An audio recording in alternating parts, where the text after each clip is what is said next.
આજરોજ Rajkot municipal કોર્પોરેશનમાં Lakhajiraj road વેપારી association કે જે સૌ સભ્યો વર્ષોથી અમારા પક્ષ સાથે ભારતીય જનતા પાર્ટી સાથે જોડાયેલા છે, એ સૌ મિત્રો આજે માનનીય કમિશનરશ્રીને બંને ધારાસભ્યશ્રીની આગેવાનીમાં રજૂઆત કરવા આવ્યા હતા. પછી માનનીય મેયરશ્રીને મને રજૂઆત કરી છે.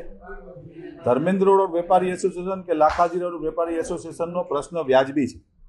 વર્ષમાં એ લોકો વારંવાર રજૂઆત કરે છે અને એની રજૂઆતનું અમે લોકો સાંભળીને એનું નિરાકરણ પણ લઈ આવીએ છીએ. આ જે પાથરણાવાળા જે લોકો બેસે છે એ લોકોને ક્યાંય સ્પેસ નથી મળતો, એટલે ભૂતકાળની અંદર જ્યારે દિવાળી પહેલાં જ્યારે આ પ્રશ્ન આવ્યો ત્યારે લાખાજીરાજ સ્કૂલ છે અમારી, ત્યાં આ લોકો માટે પણ અમે એક ઝોન જાહેર કર્યો હતો. આ ઝોનની અંદર આ લોકો બેસે ને ધંધો કરે, પરંતુ એના વેપાર ધંધા નથી ચાલતા, એટલે એ બિનઅધિકૃત રીતે લાખાજીરાજ રોડ પર આવીને બેસે છે.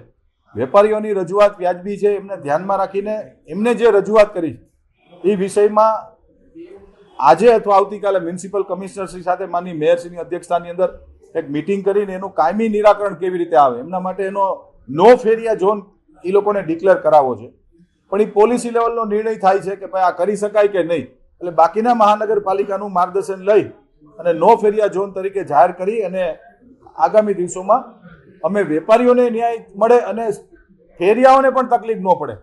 ભારતીય જનતા પાર્ટીના અમે સૌ કાર્યકર્તાઓ છીએ. માનનીય પ્રધાનમંત્રી શ્રી નરેન્દ્રભાઈ મોદી સાહેબની જે સ્ટ્રીટ વેન્ડર પોલિસી છે કે જે ગરીબો જે પોતાની ઇન્કમ એક મર્યાદાઓ છે, જે દુકાન નથી લઈ શકતા, જે શોરૂમ નથી લઈ શકતા, એના માટે સરકારે એક હોકર ઝોનની જાહેરાત કરી છે કે ભાઈ હોકર ઝોનની અંદર નજીવા દરે બેસીને એ પોતાનો બિઝનેસ અને પોતાનો વેપાર કરી શકે.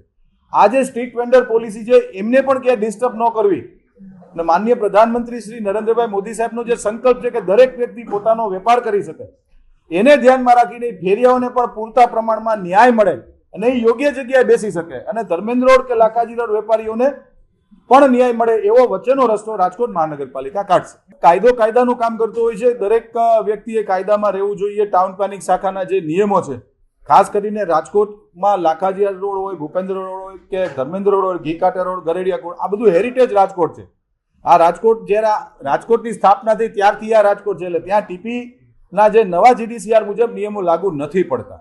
કારણ કે આ 20ની શેરી છે, 25ની શેરી છે, એમાં ભૂતકાળની અંદર હવે અત્યારે વર્તમાનમાં આપણે માર્જિન છોડાવતા હોય છે, ત્યારે માર્જિન નહોતા, રોડ લેવલથી ઊભી થઈ ગઈ હોય, પછી કોર્પોરેશને ફૂટપાથ કરી હોય અને પછી રોડ હોય, એટલે આવા બધા ક્યાંક ને ક્યાંક એન્ક્રોચમેન્ટ એ લોકો દ્વારા થતા હોય છે. આજે એમને પણ અમે લોકોએ વિનંતી કરી છે કે જ્યારે બિનઅધિકૃત બાંધકામ જ્યારે અમે લોકો તોડવા નીકળશું, તોડવાનું નથી પણ જે જગ્યા રોકાણ શાખા દ્વારા જે અમે લોકો કાઢવા નીકળશું, ત્યારે આપના દ્વારા કપડાના શોરૂમમાં બહાર પૂતળા માર્યા હોય છે, ડિસ્પ્લે કર્યો હોય છે, એ મહેરબાની કરીને આપ આપના શોરૂમમાં લઈ લેજો, અન્યથા અમારે લેવું પડશે.